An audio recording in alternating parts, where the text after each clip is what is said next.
In the ancient world, prophecy had many faces, but few were as enigmatic as the Sibyls, women said to carry the voices of gods.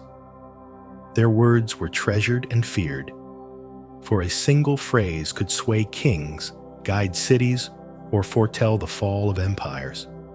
The term Sibyl did not belong to one woman, but to a tradition. Different lands claimed their own: the Erythraean, the Cumaean, the Delphic, and others. Each spoke in a trance. Each cloaked her meaning in riddles. The most famous among them was the Cumaean Sibyl of Italy. She dwelled near the ancient city of Cumae, in a cavern carved deep into volcanic rock.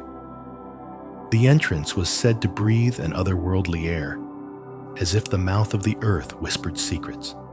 According to legend, she was once a mortal woman, granted great age by Apollo himself. But in a cruel twist, she forgot to ask for eternal youth. Centuries passed, and her body withered, yet her voice endured, the ageless sound of prophecy. Travelers and rulers alike came to her darkened cave.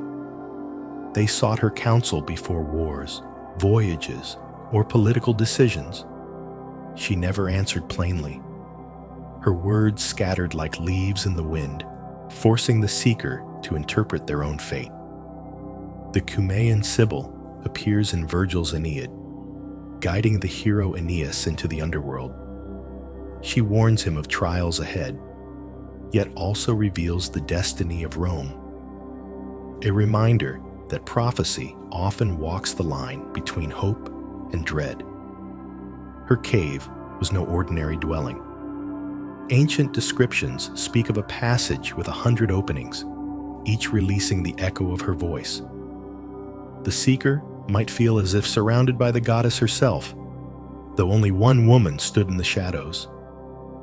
The Sibyl's prophecies were sometimes written on oak leaves, placed at the cave's entrance. A gust of wind could scatter them, leaving only fragments. Was this accident, or part of the ritual? In Rome, a set of oracular texts known as the Sibylline books became the state's hidden treasure. Guarded in the temple of Jupiter, they were consulted only in times of great crisis. They were said to come from the Cumaean Sibyl herself. A famous tale tells how the Sibyl brought 9 books of prophecy to King Tarquinius Superbus. When he refused her price, she burned 3.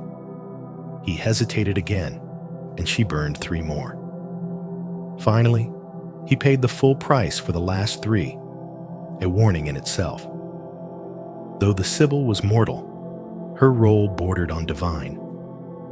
In this, she was a counterpart to the Delphic Pythia in Greece, another woman whose trance-bound voice shaped history. Yet, while the Pythia spoke seated above a fissure, breathing vapors, the Sibyl's power came from her isolation and the haunting echo of her cave.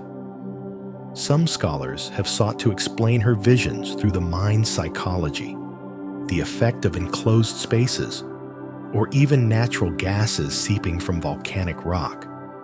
Others argue that such explanations miss the point. Prophecy, after all, is as much about the listener as the speaker. The Sibyl's riddles often force seekers to confront themselves.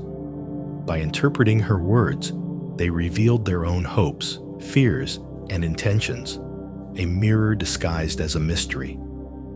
Even centuries after her death, the image of the Cumaean Sibyl persisted in art and literature. Renaissance painters placed her among biblical prophets. Michelangelo painted her on the ceiling of the Sistine Chapel, her aged form powerful and unyielding. She became a symbol of wisdom without youth, voice without body, a reminder that the divine might speak through the frailest vessel. Today, visitors still walk the archaeological site of Cumae. The remains of the Sibyl's cave are there, a long trapezoidal passage cut into tufa stone, lit by shafts of sunlight. Whether or not her voice once echoed here the air still carries a hush. And perhaps, in that silence, one can almost believe that somewhere, the Sibyl is still speaking, not to foretell the future, but to remind us that every choice is a prophecy in itself.